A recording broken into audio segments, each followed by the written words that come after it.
Pardon, Manuel Bompard, député de la France Insoumise, qui vient d'arriver. Oui. Le point levé, qu'est-ce que ça veut dire alors? Non, mais moi, j'ai pas chanté la Marseillaise, le point levé. Je sais pas pourquoi vous dites ça, mais. Écoutez, regardez vos collègues, on l'a tous vu, hein, les images. Madame, vous allez quand même pas dire qu'on n'a pas vécu la même scène. Je vous ai pas interrompu, et comme vous êtes en train de reprocher à d'autres de pas laisser les gens s'exprimer, laissez-moi aller jusqu'au bout de mon propos. Je pense que ce soir, si vous retenez ça de la journée, bon, c'est ce que vous avez envie de retenir, mais il me semble que ce qui s'est passé, il me semble que ce qui s'est passé aujourd'hui est extrêmement grave. Que ce qui s'est passé aujourd'hui est une défaite qui est une défaite extrêmement sévère pour le président de la République et pour le gouvernement, qui n'a pas réussi tout simplement à faire voter une réforme qui est rejetée par plus de 70% des Français, qui est rejetée par l'ensemble des organisations syndicales de salariés et qui, on en a eu la démonstration aujourd'hui, ne reçoit même pas l'approbation de la moitié des députés présents à l'Assemblée nationale. Ça, c'est la conséquence d'aujourd'hui. Donc vous pouvez reprocher aux autres de faire des choses qui ne vous conviennent pas, vous en avez tout à fait le droit, mais je crois que vous devez comprendre que les Français aujourd'hui sont en colère contre cette réforme.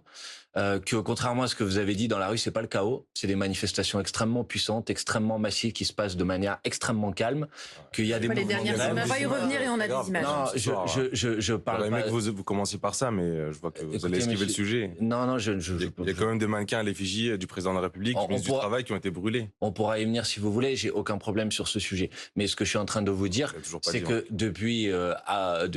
jusqu'à cet après-midi, il y a eu des manifestations extrêmement puissantes, extrêmement massives, qui se sont passées de manière extrêmement calme, et vous ne les avez pas entendues, vous ne les avez pas écoutées, et vous passez en force. Et ensuite, vous allez vous étonner que ça génère de la colère dans le pays. Donc vous avez une responsabilité qui est une responsabilité totale. J'ai pas de responsabilité. Qu'est-ce que vous retenez, vous, de cette journée? C'est le gouvernement. Moi, surtout les images violentes et choquantes. C'est vrai que jusqu'à aujourd'hui, l'ensemble des manifestations qui sont déroulées sont plutôt bien déroulées.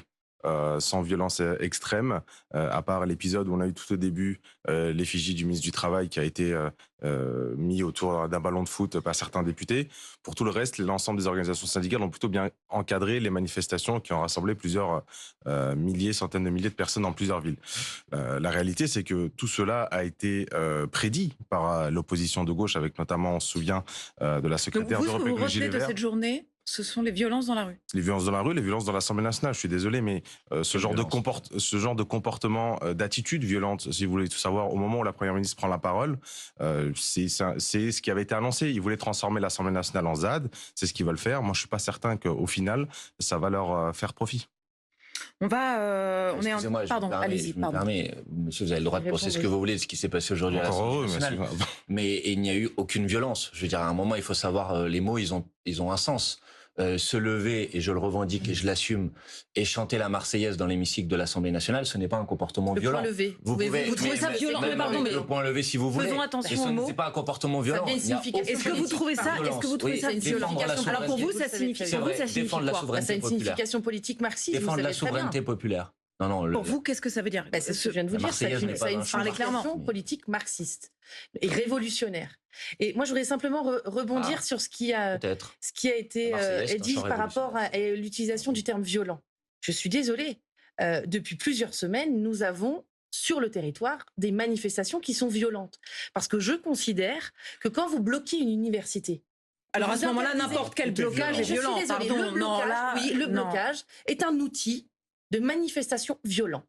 Vous avez aujourd'hui plusieurs milliers d'étudiants qui sont dans plusieurs universités françaises empêchés et contraints de ne pas pouvoir se rendre en cours. Je suis désolée. Mais c'est le principe. Non, c'est pas le principe, je suis désolée. En France, il y a une liberté. La liberté d'étudier notamment. Et de manifester. On ne peut pas avoir des étudiants qui sont pris en otage par une minorité qui se rassemble en assemblée générale et qui prétendent rassembler l'ensemble des étudiants d'université et qui empêchent d'autres d'étudier. Je suis désolée, vous avez le droit de faire grève. Vous pouvez faire grève, mais vous ne devez pas contraindre d'autres. Madame. Et notamment, et je continue parce que je suis désolée, des députés de votre groupe parlementaire bien sûr.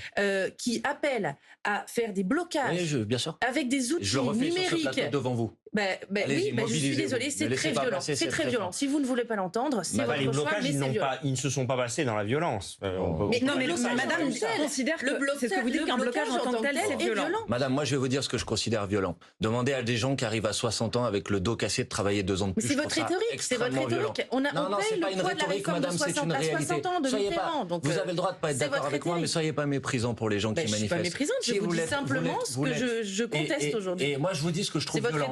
vous avez dit ce que vous considérez comme violent. Moi, je vais vous dire ce que je trouve violent. Je trouve violent de demander à des gens qui n'ont plus l'énergie pour continuer à travailler, de travailler 2 ans de plus. Je trouve ça extrêmement violent. Je trouve ça extrêmement violent. C'est ce que nous devions voir et évoquer la pénibilité, mais que l'on n'a pas pu voir parce que vous avez bloqué les débats, effectivement. Je pourrais peut-être dire que, si je continuais votre logique, c'était violent de m'empêcher de parler, mais je vais quand même aller au bout de mon propos.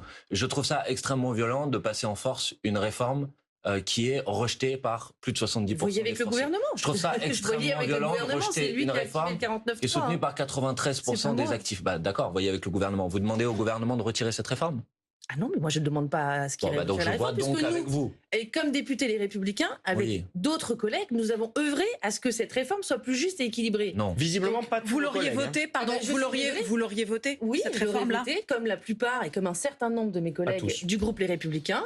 Certains ont émis un autre choix, sauf que majoritairement, et je suis désolée, c'est très malhonnête de dire le contraire, majoritairement, nous étions destinés à voter cette réforme. La seule chose, c'est qu'effectivement, le gouvernement a craint de ne pas pouvoir faire voter cette réforme, pas en raison du vote des Républicains que nous avons annoncé être en faveur.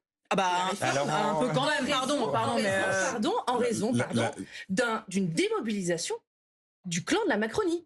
La vérité, c'est qu'il ne faisait pas le plein dans ces groupes parlementaires.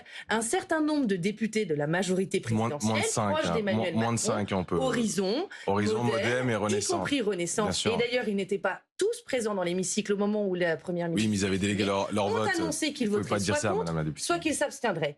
Et les décomptes, quelque temps avant la prise de parole de la première ministre, c'était autour de 2-3 voix.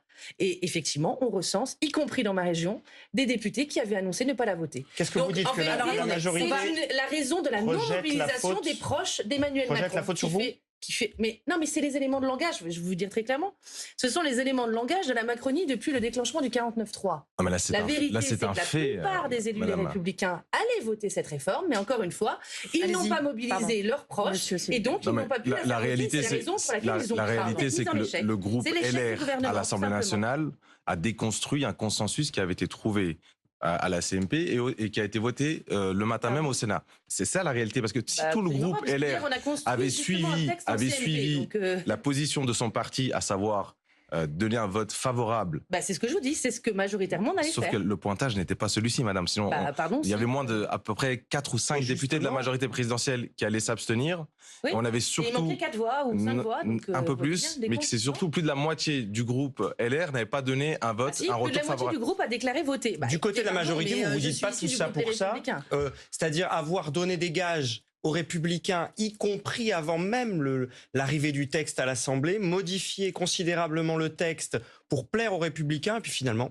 C'est clairement la déconstruction d'un consensus qui avait été trouvé. Donc évidemment... Qu'est-ce que vous voulez dire par déconstruction ? Ça ne veut rien dire, parce que le texte de la CMP a été examiné hier et un texte a été voté. Donc il n'a pas été voté à l'Assemblée nationale parce qu'il y avait l'énorme risque, il y avait beaucoup de députés de votre groupe qui n'allaient pas le voter. C'est ce que je vous explique. C'est-à-dire que vous n'avez pas soutenu les positions de votre parti. Parce qu'il n'a pas mobilisé au Sénat, la très grande majorité des élus LR ont voté le texte, sauf qu'en arrivant à l'Assemblée nationale, on le voyait avec le groupe de députés autour d'Aurélien Pradié notamment, ils ne voulaient absolument pas voter le texte. Ils sont 4 ou 5. Non, on était à plus de 15, on était à peu près... Moi, je propose de mettre tout le monde d'accord. Il y avait effectivement des gens dans le groupe Les Républicains qui ne voulaient pas voter ce texte, et il y avait effectivement des gens dans les groupes de la minorité présidentielle qui ne voulaient pas se voter ce texte. Donc, majorité, jusqu'à la preuve du contraire, on a la majorité relative. Je sais que ça vous fait du mal de dire, mais c'est une majorité relative. C'est le terme, c'est le plus grand groupe de l'Assemblée nationale quand même. Il faut respecter aussi le vote de chacun des membres des députés de la majorité. Ils n'ont pas de majorité absolue, puisque sinon... J'ai bien relative. C'est justement pour ça que je dis... C'est pour ça que je dis 49-3 aussi. Si vous dites ce que vous voulez, mais une majorité, ça appelle plus de 50%. Mais aussi, on s'en fiche, c'est pas très important. Allez, continuez votre réflexion. Non, mais c'est pas continuer ma réflexion.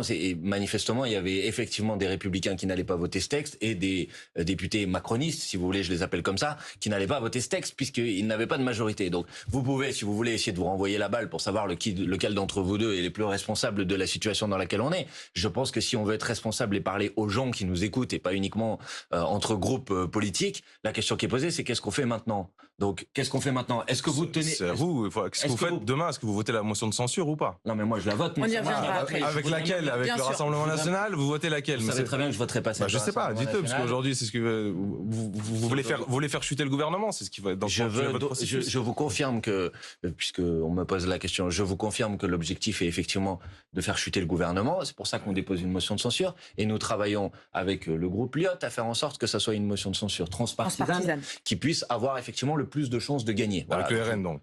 Pardon? Avec le RN. Non, mais le groupe Lyot, depuis le début, a dit qu'il n'y aurait pas de signataire de Rassemblement National. On va voir ça demain, je pense qu'on aura peut-être d'autres surprises. Bon, on reviendra sur ça dans un instant, s'il vous plaît. Je suis pas méprisant, madame, mais à un moment donné, il faut assumer. Si on veut pas... S'il vous plaît, on reviendra sur ces motions de censure dans un instant. On reviendra sur ces motions de censure dans un instant, mais d'abord, je voudrais qu'on revienne, sur le mouvement syndical aussi également et sur la contestation. On est avec Diego Melchior. Bonsoir, merci d'être avec nous. Bonsoir. Vous m'entendez? Bonsoir. Vous êtes secrétaire général de la CFDT en Ile-de-France. D'abord, une réaction à ce qui s'est passé, on va dire, aujourd'hui, ces manifestations spontanées qu'on a pu voir d'abord aux alentours de la place de la Concorde, en tout cas à Paris. Il y a eu aussi quelques rassemblements dans d'autres villes. Certains sur ce plateau considèrent que ces manifestations ont été violentes, d'autres ne le considèrent pas. Quelle est votre réaction à ce mouvement spontané qui a eu lieu aujourd'hui? De toute façon, l'intersyndicale a condamné toutes les violences, quelles qu'elles soient. Il y a eu 8 journées de mobilisation avec très peu de débordements, voire quasiment aucun. Là, c'était un rassemblement spontané qui n'était pas à l'appel de l'intersyndicale. Donc maintenant, la prochaine étape, c'est le 23 mars, avec une manifestation intersyndicale, et elle devrait bien se passer comme celles qui ont eu lieu précédemment. Donc effectivement, mobilisation jeudi prochain. On va rentrer dans le dur? Écoutez, je ne sais pas ce que vous voulez dire par rentrer dans le dur, parce que sur le fond, l'intersyndicale et la CFDT en particulier, on est très clair. Nous, on a été dès le départ opposés à cette réforme, et en particulier à l'article 7 qui reporte l'âge légal de 64 ans, ça a un impact direct sur de très nombreux salariés, tous secteurs confondus. Ma question, c'était, on va dire qu'on a beaucoup entendu les syndicats souhaiter voir le pays à l'arrêt pour certaines journées de mobilisation. Ça n'a pas vraiment été le cas. Maintenant, on passe à une étape supérieure. Le 49.3 est passé. Est-ce que le pays à l'arrêt, c'est ce qu'on va voir jeudi? Mais vous savez, à chaque journée de mobilisation interprofessionnelle, il y a eu plusieurs secteurs qui étaient en grève. Bien sûr, c'était très massif le 7 mars, puisque nous avions préparé cette journée France à l'arrêt. Il y a aussi un autre paramètre qu'il faut qu'on prenne en compte sur les journées de mobilisation, c'est que tous les secteurs n'ont pas la même capacité à se mobiliser. D'abord parce que c'est pas les mêmes cultures professionnelles, c'est aussi pas les mêmes impacts en termes de pouvoir d'achat, de salaire. Donc il y aura encore des grèves. D'ailleurs, le 23 mars, c'est aussi une journée de grève interprofessionnelle. L'intersyndicale a aussi appelé à des mobilisations de proximité. Qu'est-ce que ça veut dire exactement? Oui, c'est notamment pour ce week-end. Alors les mobilisations de proximité, ça peut être déjà des rassemblements plus localisés, donc sur des places publiques, ça peut être devant des préfectures. Ça nous fait forcément penser aux gilets jaunes, pardon, mais ça nous fait penser à on va redescendre sur les ronds-points. Non, c'est pas comparable pour 2 raisons. D'abord, les gilets jaunes, au plus fort de la mobilisation, ils n'ont jamais été au-delà de 40 ou 50 000. Là, on est sur des mobilisations, notamment sur les journées nationales, qui dépassent le million. Et puis, deuxième élément, encore une fois, on en a parlé au début, dans les cortèges et dans les journées interprofessionnelles, il y a très peu de débordements, ce qui n'était pas le cas pendant la mobilisation des gilets jaunes. Est-ce que vous craignez, on a parlé il y a un instant avec des invités qui sont là en plateau, de violence, est-ce que vous craignez qu'il puisse y avoir des violences, des débordements, et est-ce que ce soir, comme syndicat, vous appelez à la responsabilité?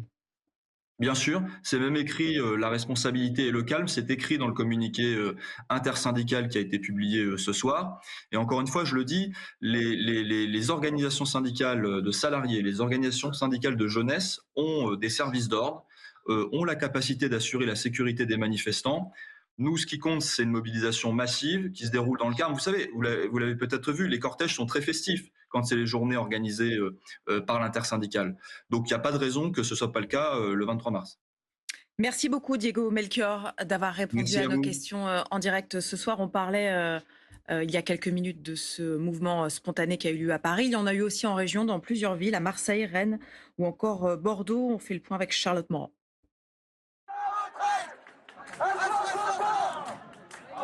À peine le 49.3 dégainé par le gouvernement, un peu partout en France, les gens sont descendus dans la rue.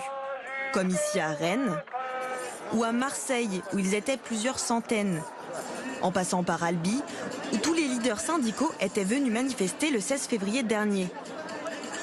Pour tous, le même sentiment. Moi, je suis retraité. Ça fait 8 manifestations que je fais à Caen. Et je peux vous dire que je pense à tout le monde. Il faut faire sauter le gouvernement. Ce gouvernement, il est totalement injuste. À Calais, des manifestants ont même bloqué le port, menant à des kilomètres de bouchons sur l'autoroute A16. Je pense que Macron aura réussi. Ça faisait longtemps qu'on n'a pas vu le pays en feu. Et je crois que malheureusement, on va le voir. Pour les syndicats, la mobilisation doit et va continuer. On n'arrêtera pas là, il faut qu'on continue à lutter, à mobiliser les salariés jusqu'à la victoire, jusqu'au retrait complet de ce projet de loi. De nouvelles manifestations sont déjà annoncées dès ce samedi.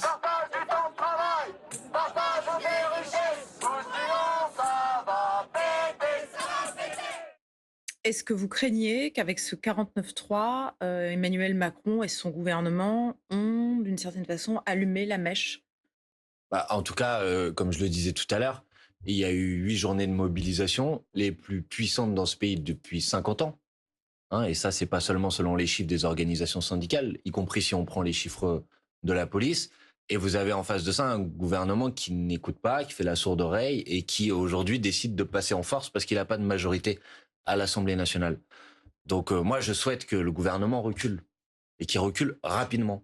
Parce que s'il ne le fait pas, effectivement, je crains, parce que moi, c'est pas ce que je souhaite, mais je crains qu'il y ait des gens qui se posent la question de savoir quelles sont les méthodes efficaces, puisque les méthodes de protestation pacifique, massive, calme... C'est un discours dangereux. Non. Ce qui est dangereux... Quand même, parce que ça... Je pense que je suis extrêmement modéré dans mes propos, mais je vais vous dire, monsieur, ce qui est dangereux, c'est l'entêtement. Ce qui est dangereux, c'est le déni dans lequel est la première ministre que j'ai vue à la télévision ce soir, qui continue à répéter les mêmes éléments de langage, qui continue à répéter les mêmes arguments que depuis 2 mois, alors que ça ne convainc pas, qui parle de compromis après avoir passé et roulé sur les députés à l'Assemblée nationale. Écoutez, je pense que vous pouvez, si vous voulez, jouer au jeu politicien de c'est irresponsable. Moi, je vais vous dire quelque chose. Ce que vous êtes en train de faire... Vous légitimer la violence. Je viens de dire précisément l'inverse, mais si vous voulez continuer dans ce jeu-là... Sur ce flou, c'est pas grave. Écoutez, monsieur, je vais vous le dire franchement, votre minorité présidentielle a une très lourde responsabilité. Donc sa responsabilité, c'est d'entendre le message qui s'est exprimé dans la rue. Vous avez essayé de passer en force, vous avez échoué puisque vous n'avez pas de majorité de députés à l'Assemblée nationale. Maintenant, entendez ce message et reculez. Est-ce que le gouvernement ou la majorité a des leçons à tirer de ce qui s'est passé ? Forcément. Lesquelles ? Tout d'abord, parce qu'on voulait partir quand même pour faire voter cette loi. Donc aujourd'hui, on se rend compte que la majorité qu'on a été chercher, notamment avec les LR, elle n'a pas été suffisamment solide. Donc pour les prochaines... Arrêtez de nous accabler, regardez chez vous d'abord. Regardez chez vous d'abord. En tout cas, on voulait amener ce projet de loi au vote, on n'a pas réussi. En tout cas, pour les prochaines lois, je ne sais pas ce que ça va donner. C'était très risqué. On a eu plusieurs propositions de loi qui sont passées avec des majorités qui ont été, notamment avec d'autres députés, du groupe Lyot par exemple, sur le projet de loi sur la on revient sur les leçons à tirer. Sur les leçons à tirer. Donc vous dites, voilà, avec les LR, ça n'a pas réussi à se faire. Il faudra aller chercher d'autres majorités sur d'autres projets de loi. Donc, peut-être avec des groupes plus solides qui arrivent à se faire suivre un accord qui a été trouvé par différents partis. Rassurez-vous. Nous sommes un groupe très solide. La seule chose, c'est que pas dire ça, la leçon, je vous coupe, parce que la leçon que vous tirez ce soir, elle est uniquement parlementaire. Vous dites juste, on n'a pas réussi à convaincre les députés, les Républicains. Non, je pense qu'il y a une... Parce qu'une majorité de Français sont opposés à cette réforme. Tout d'abord, la démocratie ne se fait pas dans la rue. Il est vrai qu'il aurait été préférable qu'on puisse convaincre beaucoup plus de Français sur l'intérêt de cette réforme-là. Donc, si vous voulez faire un mea culpa pour, on va dire, pour défendre un projet de loi... Il aurait été préférable, mais tant pis. Non, mais c'est-à-dire que nous, on a fait en tout cas les choses dans ce sens-là avec des nombreuses réunions pendant plusieurs mois avec les syndicats, mais qui de l'autre côté n'a pas été interprété de la même façon. C'est pour ça qu'il y a une intersyndicale qui se mobilise à chaque fois. Donc, on aurait aimé, par exemple, les syndicats réformistes. Les syndicats réformistes, on aurait pu les avoir avec nous. Par exemple, on a même porté des propositions de loi qui venaient d'eux. Par exemple, l'index sur les seniors dans les entreprises, c'était une proposition de loi de la CFDT. Mais aujourd'hui, même si on l'a réintégré dans ce projet de réforme, la CFDT ne se détache pas de l'intersyndicale, ne se détache pas de la représentation sociale. Parce qu'ils vous ont dit depuis le début qu'ils étaient opposés à une mesure de report de l'âge de départ à la retraite. Vous la mettez quand même. Depuis le début, vous le maintenez. En réalité, le gouvernement a péché par orgueil. Et en fait, votre attitude est exactement celle des ministres quand ils se présentent au banc dans l'hémicycle. Il n'y a pas plus tard qu'il y a quelques jours, je vous rappelle quand même que le ministre de la Justice a quand même fait un bras d'honneur au groupe Les Républicains en plein cœur de l'hémicycle. Donc vous voyez, c'est violent ça ou pas? Bah oui, c'est tout à fait violent. Et effectivement, il n'y a eu aucune leçon tirée par le gouvernement. Donc vous voyez, il y a quand même un rapport avec le gouvernement qui est quand même assez malsain. Pour autant, les Républicains ont tiré les conséquences de la nécessité de cette réforme. C'est la raison pour laquelle on s'est attelé à la tâche. Depuis le début, depuis la proposition initiale du projet de loi. Sauf que la proposition initiale du projet de loi n'était pas une copie correcte. C'est pour ça qu'on a œuvré à apporter des modifications à ce texte pour le rendre plus juste et équitable, notamment dans le texte qui a été issu des discussions parlementaires hier. On a permis la valorisation de trimestres supplémentaires pour les mères de famille qui ne sont absolument pas des mesures qui étaient comprises dans le premier projet de loi parce que il n'y a aucune mesure de politique familiale. Et puis surtout, on a porté cette valeur qui nous est chevillée au corps du travail. Et le vrai problème aujourd'hui, c'est pas tellement un problème de réforme des retraites, c'est une question du sens du travail. Et malheureusement, la Macronie n'incarne pas ce parti porteur du sens du travail. Parce qu'en réalité, aujourd'hui, la vraie difficulté pour les Français, et c'est pour ça que, oui, il faut entendre la colère des Français sur le terrain. La vraie difficulté aujourd'hui, c'est que vous avez des gens qui travaillent, mais qui ne sont pas capables, qui ne sont pas en mesure de vivre décemment. C'est-à-dire de nourrir leur famille, de pouvoir se loger décemment, parce que parfois, vous avez des familles qui ne peuvent même pas avoir un loyer. Pour vous, le problème, c'est pas la durée du travail, c'est quel travail, c'est ça? C'est la question de la valorisation du travail, c'est-à-dire pouvoir profiter des fruits de son travail. C'est-à-dire qu'aujourd'hui, quand on travaille, on doit pouvoir en profiter. Sauf que vous ne pouvez pas à la fois subvenir aux besoins de vos enfants, à vos propres besoins, parfois même aux besoins de vos parents. Parce qu'aujourd'hui, de plus en plus d'aînés sont âgés et donc on a besoin de s'occuper de nos familles et de nos aînés. Et à côté de ça, épargner pour préparer sa retraite. Pardon, je vous coupe parce que pour résumer, vous nous dites que si tout le monde travaille dans de très bonnes conditions et avec des bons salaires, il n'y a pas de problème pour travailler. Mais aujourd'hui, clairement, il y a un problème de salaire. Mais c'est ça que vous dites. Il y a un problème de salaire, un problème de charge. On paie, si on ne parle que de cette réforme des retraites, deux choses.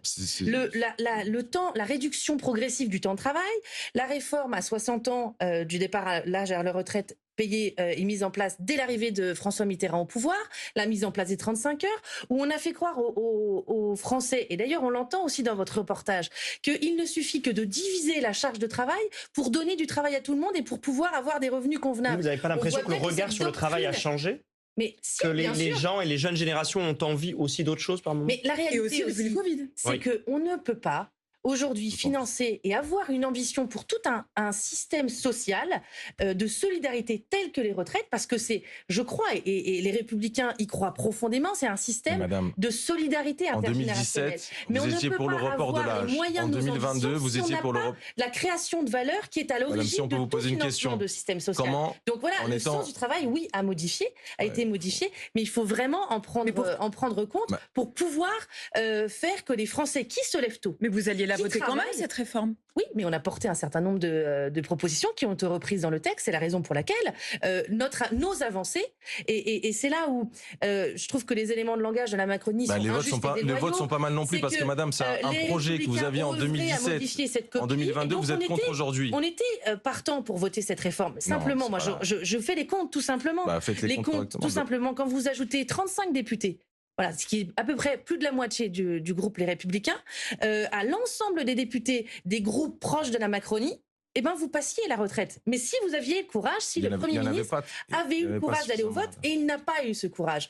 Donc voilà, aujourd'hui, on a n'avait pas de majorité pour la voter. Oui, bien sûr. Mais madame, il y avait des députés LR qui ont été élus. L'ensemble de leur clan. Et donc c'est chez eux que ça a péché. Mais sauf que les éléments de langage essaient de faire croire que c'est les l'élément de langage, c'est vous essayez de camoufler la réalité. La réalité, c'est que c'est un échec du gouvernement par orgueil et par... Je crois qu'on a compris. Je pense que vous pensez que c'est de leur faute, ils pensent que non, mais moi le reproche, c'est ce que pensent les Français et comment ils vont éventuellement se mobiliser cette semaine. Qui en 2017 et en 2022 soutenaient un report de l'âge de départ à la retraite à 65 ans, aujourd'hui s'y opposent uniquement par opportunisme électoral. Ça, c'est leur problème. Moi, je vous ai dit que j'allais voter la réforme des retraites. Et la plupart de l'âge de départ à la retraite. Mais en 2022, c'est dans le programme ouvertement. En 2017, il était pour, donc vous pouvez pas reprocher à madame d'avoir changé d'avis. Oui, mais en 2022, on l'a pas mis en 2022. J'ai pas changé d'avis, j'étais pas élu en 2017. Vous avez tous changé d'avis. Vos collègues, écoutez, monsieur, si vous voulez, moi j'ai toujours été du côté du travail. C'est vous qui avez la responsabilité. Je vous pose juste une question. Est-ce qu'à un moment, vous allez changer d'avis et vous allez entendre la parole et reculer? Et à un moment, parce que vous savez, gouverner, c'est pas juste, c'est aussi une pratique. Donc, on ne va pas dans la rue non plus, monsieur. C'est pas avec le rapport de force comme ça que vous allez faire avancer le débat. À l'Assemblée nationale, vous avez fait que de l'obstruction, monsieur. Vous avez rien proposé. Aujourd'hui, vous nous demandez de reculer juste par une pression dans la rue. C'est absolument pas entendable. Bon, d'accord. Alors maintenant, je vais aller jusqu'au bout de mon propos, si vous voulez bien. Je vous en prie. Vous avez un texte qui, aujourd'hui, n'a pas de légitimité parlementaire. Vous avez un texte qui est rejeté par les Français.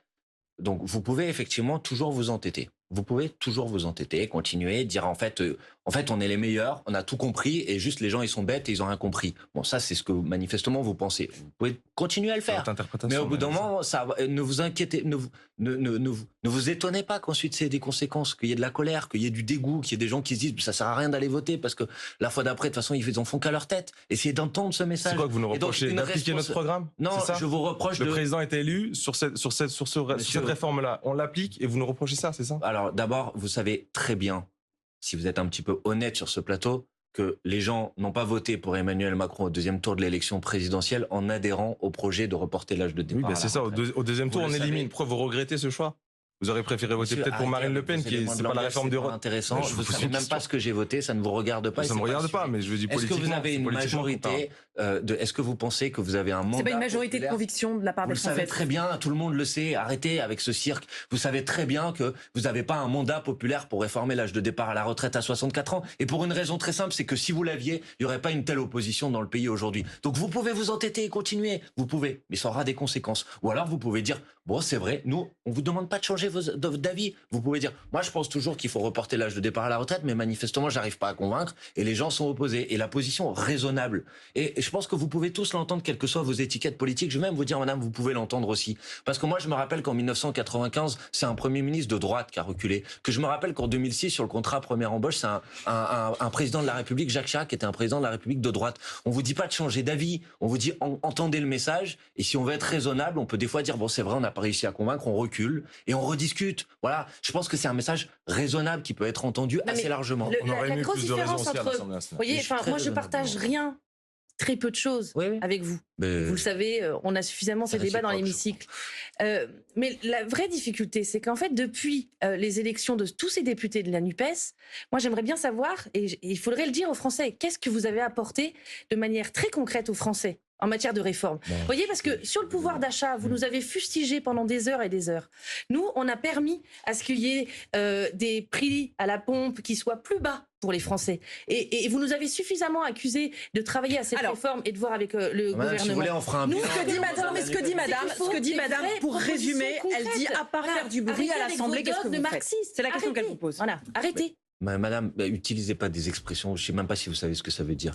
Donc, mais soyez pas condescendant, enfin, je peux presque vous dire que votre remarque est sexiste. S'il vous plaît. Que la Marseillaise était un chant marxiste, donc effectivement, je vous ai dit le point levé. Elle a dit le point levé. Bon, ne trahissez pas mes propos. Maintenant, écoutez, je vais vous dire les choses franchement. Moi, par exemple, sur la question des retraites, j'ai été élu moi aussi sur un programme. Et les députés de la NUPES, ils ont aussi été élus sur un programme. Ce programme, c'est ramener l'âge de départ à la retraite à 60 ans. Donc, me demandez pas d'être d'accord avec le gouvernement quand je vous ai pas demandé ça. Je vous ai demandé quelle avancée concrète vous avez obtenue depuis votre élection, depuis juin 2022. Arrêtez, il y avait des milliers d'abonnements. Allez-y à madame, après moi. On partage pas du tout la doctrine du gouvernement. Au débat, allez voir mes statistiques de présence pendant le débat sur les retraites à l'Assemblée nationale. Je comprends que vous avez Non, mais c'est pas personnel. Ne dites pas n'importe quoi. Et pour le reste, simplement pour vous dire, on partage pas madame, je vais vous dire, les idées du gouvernement, mais on essaie de travailler à ce que le quotidien des Français soit amélioré. Voilà, c'est notre responsabilité comme député. Moi aussi, j'essaye de travailler à ce que le quotidien des Français soit amélioré. C'est pour ça que je vous demande ce que vous avez obtenu. Par exemple, je vous donne un exemple. J'ai proposé, avec mes collègues de la NUPES, d'augmenter le SMIC. Bon. Si vous aviez voté pour, les Républicains... Non, je vais vous dire, je n'aurais jamais voté pour et j'assume parfaitement de ne pas voter pour. Mais me dites pas que je fais pas de proposition, j'en fais une. Si vous l'aviez voté, elle serait passée. Mais c'est illusoire, vous avez la doctrine de l'argent magique. On ne peut pas aujourd'hui.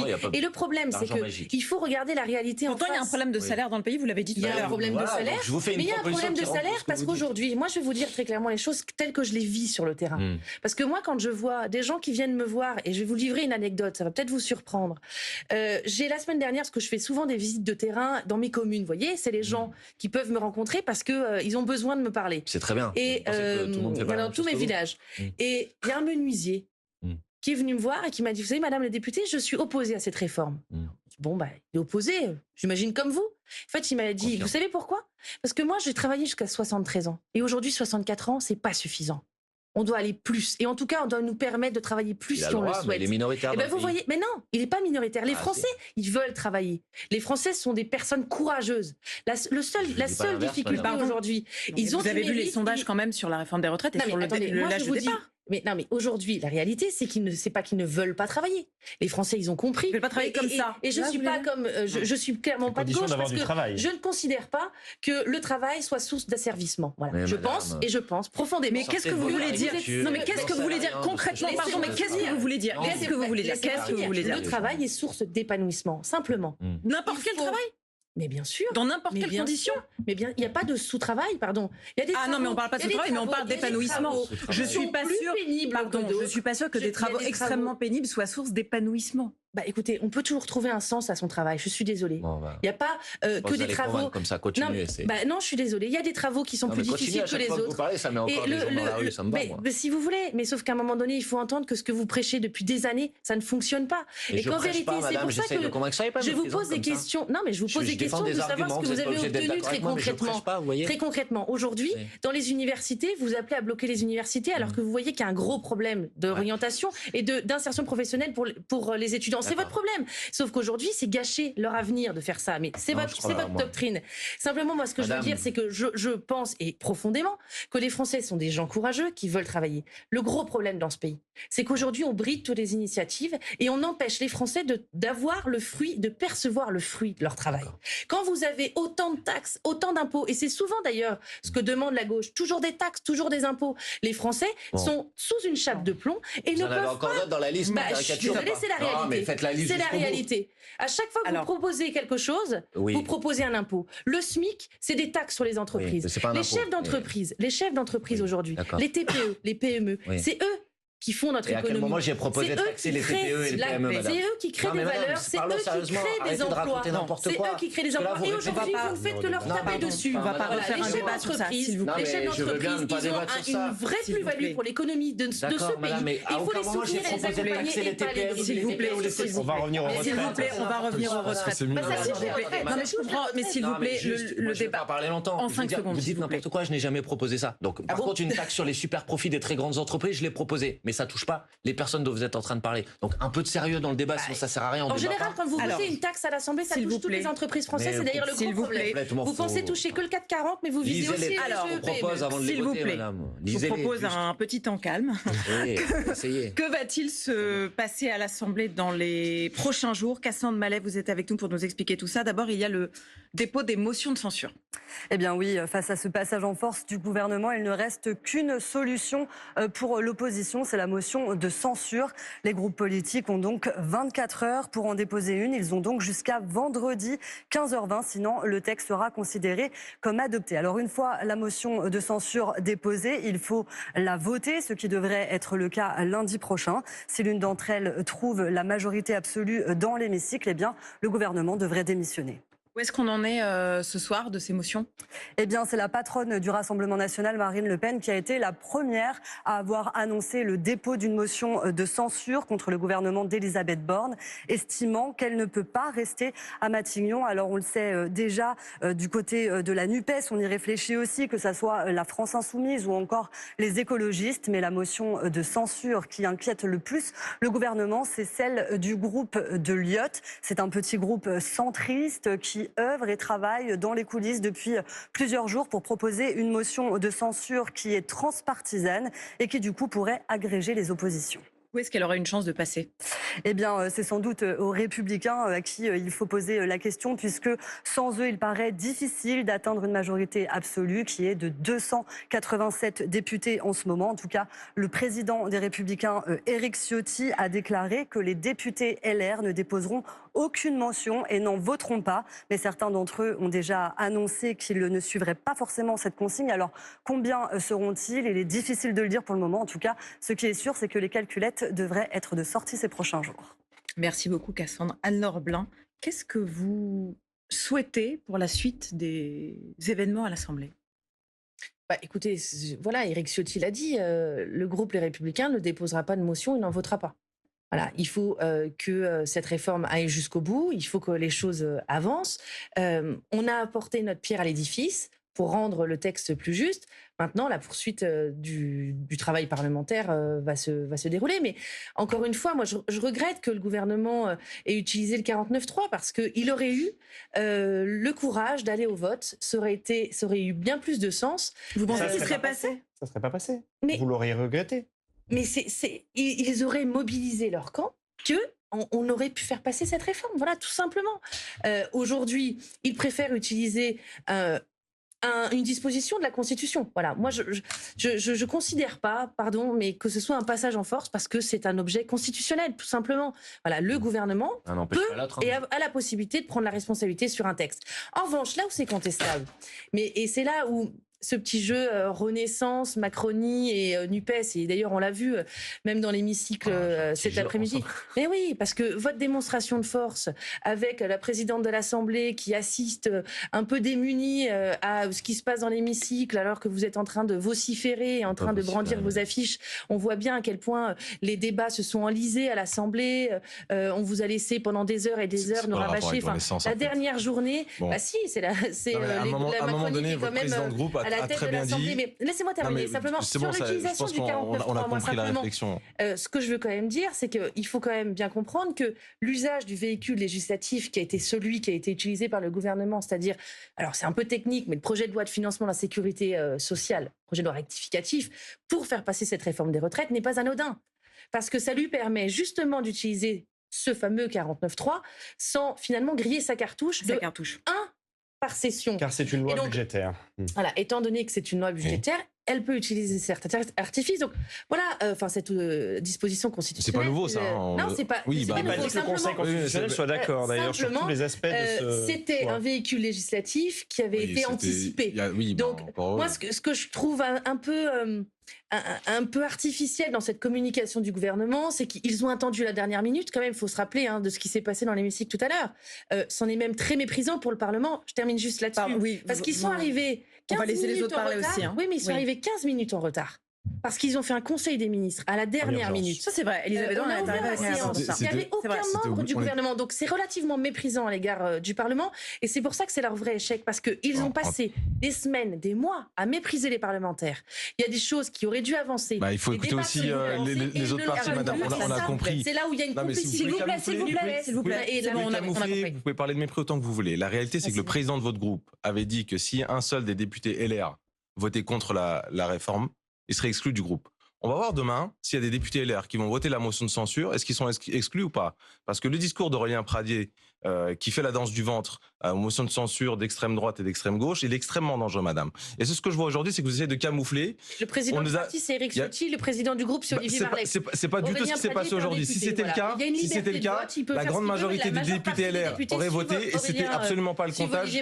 Olivier Marleix et Éric Ciotti, à quelques heures du vote, le comptage qu'ils avaient remonté, c'était absolument pas celui-ci. Vous pouvez le cacher autant que vous voulez, mais la réalité, c'est que il y a deux groupes dans votre groupe. À un moment donné, il faut assumer cette division-là. Et demain, j'espère, quand certains membres de votre groupe voteront, sur la motion de censure, il y aura des conséquences. Elisabeth Borne, qui était aux 20h de TF1 ce soir, a commencé son propos, et on va l'écouter dans un instant, a commencé son propos, c'était la première question, a commencé par tacler les Républicains. On va écouter.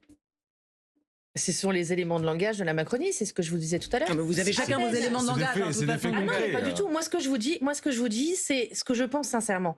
Moi, aujourd'hui, je vous dis, et je fais partie de ce groupe parlementaire. On a eu des réunions parlementaires, on a eu des réunions de groupe pas plus tard que tout à l'heure. On sait aujourd'hui quel était l'état des forces pour voter cette réforme. Voilà, donc après que le gouvernement, c'était, je vous dis, autour de 35 députés qui votaient la réforme des retraites. C'est très peu par rapport à votre groupe. Mais peu importe, ça suffisait amplement. Donc vous assumez quand même si c'était c'est-à-dire que les autres votaient contre aussi, c'était pas des abstentions. On n'est pas d'accord. Non, mais la nuance, elle est là aussi. Parce que vous disiez tout à l'heure que c'était parce que la majorité n'avait pas assez de députés pour le faire voter. Ah non, mais attendez, ça suffisait amplement à condition que la majorité, les proches de la majorité. C'est un jeu très dangereux, madame. Oui, mais c'est un jeu extrêmement dangereux ce que vous faites. Que simplement quelques députés LR, quelques quelques frondeurs qui ne voulaient pas cette réforme. Attendez, la grande majorité voulait voter contre. Variable. Alors attendez, qu'on soit bien clair, les Républicains ne sont pas une variable d'ajustement de la Macronie. Et il semblerait depuis le début de la législature que vous soyez une force d'appoint de la Macronie de temps en temps sur beaucoup de projets de loi. Il faut être un minimum sérieux et responsable.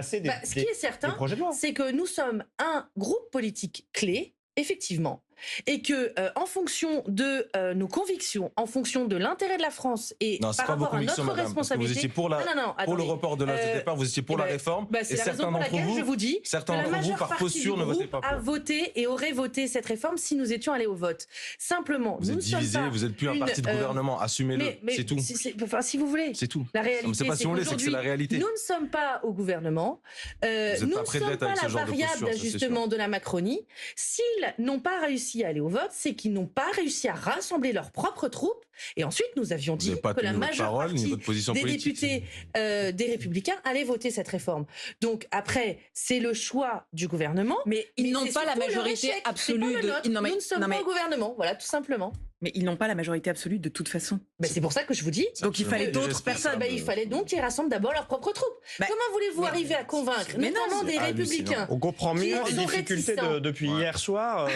Oui, je peux vous assurer, le président de groupe, c'était pas du tout la position qu'il avait. Elle essayait un peu de cacher la misère qu'il y a dans le groupe LR actuellement. C'est juste scandaleux et irresponsable ce que vous dites. Et c'est dangereux parce que les Français sont au courant de ce qui se passe. Ce que vous faites, c'est vous vous autodétruisez. Vous n'avez pas besoin de nous. Vous vous autodétruisez. Ni à gauche ni à droite, c'est l'objectif du président de la République. Scandaleux. Donc aujourd'hui, vous pensiez que les Républicains seraient un parti politique qui serait mort. La réalité, c'est que nous sommes bel et bien vivants. Nous avons un groupe parlementaire. Vous prenez des décisions que vous n'arrivez pas à appliquer.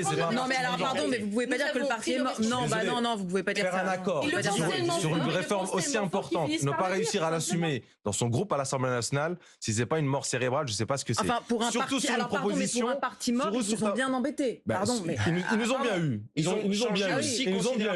Si c'est le cas, ils nous ont bien eu. Est-ce qu'ils vont réussir à avoir les Français avec ce genre de posture comme ça? C'est très étonnant ce que vous dites parce que Manuel Bompard, s'il vous plaît, députés s'il vous plaît, Manuel Bompard, louer le rôle du Sénat dans l'élaboration de cette réforme. Le Sénat a joué son rôle, c'est votre groupe à l'Assemblée qui a pas joué son rôle, madame, vous le savez très bien. Je ne sais même plus quoi vous demander. Pascal Bompard. Non, sur les motions de censure, c'était les questions de départ. Je pense, oui, effectivement. Vous pensez que la motion transpartisane que vous allez voter, évidemment, pourrait passer? Non seulement la voter, mais je souhaite qu'elle rassemble, au-delà du groupe Lyotte, les différents groupes de la NUPES. En tout cas, on travaille dans cette optique. Mais ça dépend encore des LR. Et je suis même favorable. Mais non, mais c'est la réalité. Attendez, méfiez-vous. J'allais vous donner une information. Le parti mort, méfiez-vous quand même. Ouais, ça vous intéresse, mais. Pardon.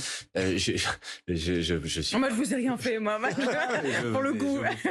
Je suis favorable à ce qu'elle rassemble non seulement des élus du groupe Lyotte, non seulement des élus des groupes de la NUPES, et aussi des élus des Républicains, si certains élus républicains souhaitent s'associer à cette motion de censure. Et les Rennes, il faudra bien qu'ils votent si vous voulez qu'elle passe. Et ils voteront bien ceux qui veulent. Et je pense que le fait qu'on permette que ce soit le groupe Lyotte qui porte cette motion est sans doute la manière de lui donner un maximum de chances de pouvoir l'emporter, puisque mon objectif, c'est effectivement de faire en sorte que cet acte de passage en force, parce que madame vous dites c'est dans la Constitution certes, mais ça n'en demeure pas moins un passage en force, que cet acte de passage en force ne reste pas sans réponse, et la réponse c'est la censure, c'est celle qui nous est offerte par la Constitution également, et donc je souhaite que cette censure elle soit votée par un maximum de députés, si possible par une majorité. Non mais... Oui, effectivement, le vote de la motion de censure, c'est une possibilité que le Parlement a, notamment l'Assemblée nationale. Simplement, en fait, vous essayez de créer une confusion dans la tête des Français. En fait, ce que vous voulez, c'est ne plus avoir le président de la République à la tête de ce pays. Non. Sauf qu'en réalité, la motion de censure, elle est vouée à l'échec. Vous savez pourquoi? Parce qu'à l'issue de la motion de censure, il y a deux possibilités. Soit le président de la République dissout, mais à ce moment-là, il n'a même pas besoin du vote d'une motion de censure. Ou alors, il renomme un gouvernement à l'identique. Donc en fait, on va perdre du temps. Sans la réforme, madame. Renommer un gouvernement à l'identique ne changera pas la politique d'Emmanuel Macron. Le vote de la motion de censure, c'est sur le texte. C'est sur le texte d'abord. Ça fait tomber le gouvernement, mais c'est sur le texte. Ça n'a aucune... Oui, mais ça n'a aucun sens. Pour vous, j'ai bien compris que pour vous, ça n'avait aucune importance puisque vous êtes favorable à cette réforme. Mais je vous informe... Non, mais on n'est pas favorable à la réforme du gouvernement, mais à celle que l'on a construite. Oui, effectivement. Vous racontez ce que vous voulez, c'est pas grave. Je vous informe juste de quelque chose qui vous a peut-être échappé, c'est qu'en fait, depuis 2 mois, il y a des gens qui sont contre. Donc en fait, ça a un peu une importance de savoir si le texte va passer ou pas passer. Vous avez bien été élu député, mon cher collègue. Vous avez été élu député. Et donc comme je suis les Français vous font confiance pour travailler pour eux. Je sais pas si vous acceptez l'idée qu'il y ait quelqu'un en face de vous qui puisse parfois juste parler, mais je vous propose juste d'écouter les gens qui sont en face de vous, parce que peut-être qu'ils sont pas d'accord avec vous, mais ils ont peut-être des choses qui peuvent être intéressantes à dire aussi. Donc je vous informe juste, puisque vous avez l'air de pas le savoir, que si cette motion de censure est votée, le texte tombe. Vous êtes au courant de ça? Si elle n'est pas votée, le texte est considéré comme adopté. Bon, peu importe, c'est exactement le sujet qui nous occupe depuis 2 mois. Et la moitié des membres de votre groupe, je crois aussi. Mais surtout, le président du groupe Lyot qui se faisait l'étendard d'un cordon sanitaire face au Rassemblement national, aujourd'hui, que va-t-il faire demain si les députés du Rassemblement national votent sa motion de censure? Qu'est-ce que vous voulez qu'il fasse, monsieur? Quand les députés... Il va falloir assumer le lendemain, c'est ça que je vous explique. D'accord, monsieur. Et donc vous assumez sans aucun problème que quand vous avez déposé une proposition de loi anti-squat à l'Assemblée nationale, elle a été votée par les élus du Rassemblement national. Ça vous pose pas de problème? Alors, mais c'est pas une motion de censure contre le gouvernement. Non, c'est pire encore, c'est une proposition de loi. C'est-à-dire que là, encore pire. C'est-à-dire que là, vous actez votre alliance. Au-delà, votre alliance. Cette motion de censure dont vous parlez, cette motion de censure. Ce que vous reprochez, vous me le faites à moi, monsieur. Permettez-moi d'exprimer une idée. Monsieur, écoutez, monsieur, juste un truc. Vous avez déposé des propositions de loi depuis le début de la mandature qui ont été adoptées grâce à vos voix et aux voix du Rassemblement national. Ce que vous dites n'est pas factuellement vrai à chaque fois. Parce que vous prenez en compte quand ils s'abstiennent, vous prenez en compte quand demain vous allez voter ensemble. Est-ce que vous votez ensemble ou pas? Monsieur, oui ou non? Les Français, ils ont besoin de savoir. Non, je vous ai donné un exemple. Vous esquivez encore. Concret, vous avez voté, mais je n'esquive rien, monsieur. Oui ou non, vous votez avec le Rassemblement national? Vous êtes au courant que c'est pas moi qui appuie sur le bouton des députés du Rassemblement national? Donc ça vous dérangera pas s'ils votent le même bouton? Mais moi, je dépose une motion de censure avec l'objectif de faire tomber le gouvernement. Ah là, donc vous êtes prêt à accepter les voix du Rassemblement national. Vous voulez faire tomber le gouvernement, en fait. C'est ce que vous voulez. Vous voulez plus Emmanuel Macron. Alors, pardon, j'ai une question, s'il vous plaît. C'est l'objectif, entre autres, de la motion de censure. C'est l'objectif, entre autres, de cette motion de censure. Si cette motion de censure transpartisane n'est pas adoptée, ce qui est probable, pardon de vous dire, c'est tout à fait probable. C'est tout à fait probable. Plus que probable, d'ailleurs. C'est plus que probable. On a fait quelques petits calculs tout à l'heure. C'est plus que probable. On l'a annoncé, donc c'est plus que probable qu'elle ne sera pas votée. Quelles sont, après, vous, l'opposition de gauche, vos manœuvres politiques après ça? Alors, des manœuvres politiques, j'en fais pas, mais... Vos marges de manœuvre, pardon. Excusez-moi, je vous pardon. Ça soit précis. Marge de manœuvre. D'abord, moi, que les choses soient très claires. L'opposition à cette réforme, elle continue à l'Assemblée, bien évidemment, mais elle continue aussi... Mais comment? Attendez, je vais vous répondre. Mais je veux quand même dire qu'elle continue aussi dans la rue, dans les mobilisations, dans la grève. Moi, je soutiens les initiatives de l'intersyndicale, je soutiens les mouvements de grève, en particulier les mouvements de grève reconductibles. Ensuite, à l'Assemblée nationale, nous utilisons tous les moyens à notre disposition. Il y a cette motion de censure, c'est une première étape. Nous déposerons un recours au Conseil constitutionnel parce que nous considérons que la procédure parlementaire qui a été utilisée est un détournement de la Constitution. Et je pèse mes mots en disant ça. Et troisièmement, nous avons aussi la possibilité, par exemple, de déposer un référendum d'initiative partagée pour faire en sorte que si à peu près 5 millions de citoyens s'y associent, ça puisse conduire à un référendum sur ce texte de loi. Donc moi, j'utiliserai avec mes référendum sur le texte de la loi? Un référendum d'initiative partagée, oui. Non, mais vous savez bien que sur le texte, c'est purement impossible. Là aussi, c'est illusoire. Vous faites croire aux Français. C'est impossible, madame. Vous voulez sur l'ensemble du texte du projet de loi de financement de sécurité sociale? Non, c'est pas ça dont je parle. Il y a quelque chose que vous ignorez peut-être qui s'appelle le référendum d'initiative partagée qui a été introduit. Oui, mais c'est ce que je vous dis. Sur quelle question, en fait? Sur le fait de ne pas pouvoir porter l'âge de départ à la retraite à 64 ans. Il sera déjà voté. Mais peut-être revenir dessus, vous ferez un référendum. Donc vous voulez refaire la réforme de Mitterrand, c'est ça? Réforme à 60 ans? Je ne veux pas refaire la réforme de Mitterrand. Qui nous a coûté tellement cher ces dernières années.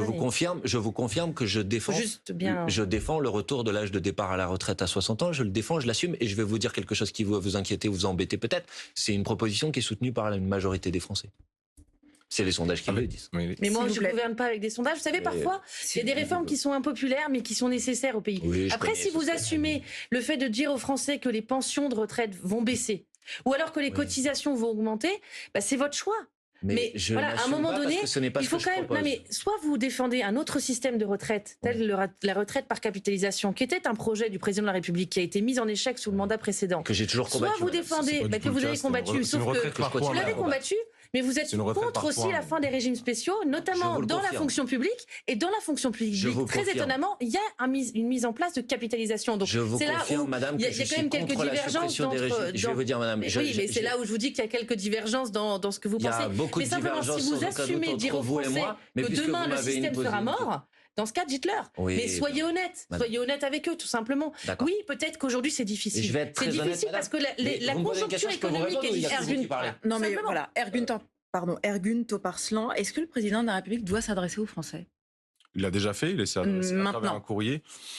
Je pense qu'au lendemain de cet épisode, quand la motion de censure, on l'espère, n'aboutira pas et que la loi sera mise en œuvre, et il faudra, je pense, des éléments explicatifs pour redire pourquoi on fait tout ça, pourquoi on veut absolument faire cette réforme de retraite. Donc la même chose, le même discours. La pédagogie. Non, pas la même chose, parce que les événements qui sont passés entre-temps ne sont pas complètement anodins non plus. Il y a des députés, la représentation de la nation, qui a pris une certaine part de responsabilité. C'est quand même assez historique ce qui s'est passé aujourd'hui avec un groupe qui n'a pas suivi un accord politique au sein de l'Assemblée nationale. Donc, il faut prendre en compte aussi cette réalité politique. On est en début du quinquennat. Certains parlaient d'un risque de dissolution derrière, mais il faut prendre en compte cette... Alors, pardon, mais corrigez quand même. C'est le président de la République lui-même qui a essayé de faire arrêtez de le faire parler. Écoutez, c'est exactement ce qui s'est passé et ce qui s'est dit hier. Il y a des propos c'est le président de la République qui a dit, lors d'une réunion avec ses proches, vous en rendez compte, qu'il voulait et il menaçait les parlementaires en cas de non-vote de dissolution. Pardon, mais ayez l'honnêteté de le dire, tout simplement. Et d'ailleurs, ça ne réjouissait pas les députés de votre camp, notamment. Bon, peu importe. Enfin, ça réjouissait pas grand monde.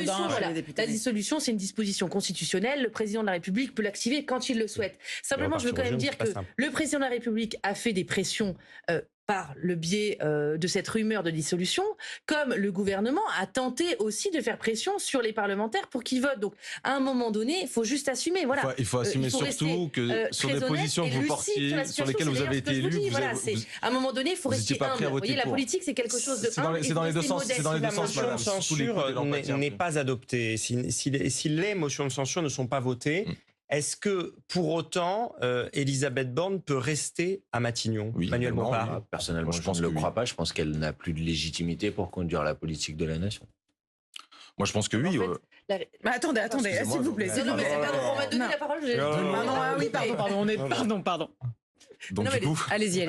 Non, moi je pense qu'elle peut pleinement continuer à exercer son rôle de Premier ministre. D'ailleurs, aujourd'hui, elle en a porté la responsabilité. C'était pas évident non plus, à quelques heures du vote, d'aller porter cette position-là. Et aujourd'hui, elle continuera à développer l'action du gouvernement à travers les prochaines réformes qui sont attendues, celle de l'enseignement supérieur, celle de la formation.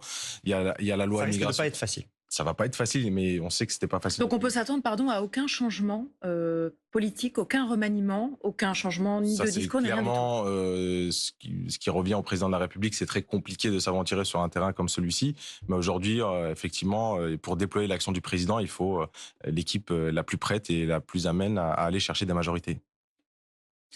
En fait, je crois que la réalité, c'est que le risque de reprendre les mêmes et de recommencer est très fort.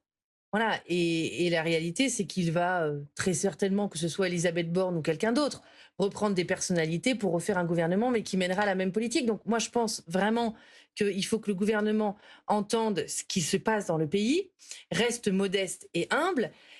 Et en vérité, moi, je me pose une question. Enfin, voilà, quelle est la philosophie du président de la République? Parce qu'on voit que le jour, finalement, de sa réélection était le premier jour de son dernier mandat.